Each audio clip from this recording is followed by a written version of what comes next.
আসসালামু আলাইকুম ওয়ারাহমাতুল্লাহ। আজ আমরা এমন একজন মহান সাহাবী সম্পর্কে জানব যার জীবন ইসলামের ইতিহাসে এক অসাধারণ ত্যাগের দৃষ্টান্ত স্থাপন করেছে। তিনি হজরত বেলাল ইবনে রাবাহ রদিয়াল্লাহু আনহু, যিনি হাবশি বেলাল নামেই সমধিক পরিচিত।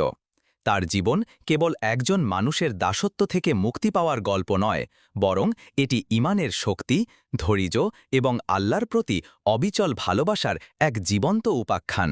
বেলাল রাদিয়াল্লাহু আনহু ছিলেন ইসলামের প্রথম মুয়াজ্জিন।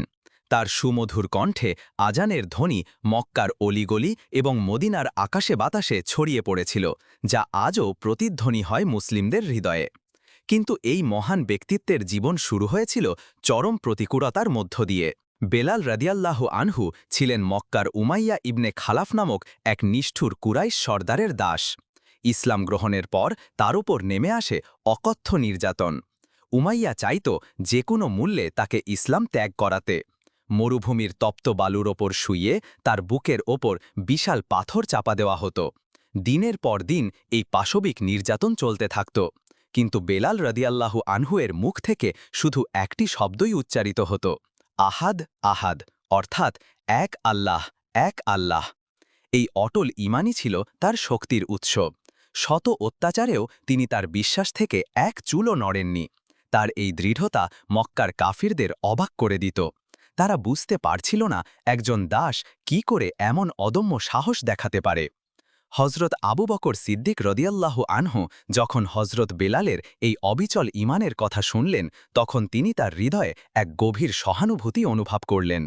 তিনি উমাইয়া ইবনে খালাফকে একটি নির্দিষ্ট মূল্যের বিনিময়ে বেলাল রাদিয়াল্লাহুকে কিনে নিলেন এবং তাকে মুক্ত করে দিলেন। বেলাল রাদিয়াল্লাহু এর জন্য এটি ছিল নতুন জীবনের সূচনা।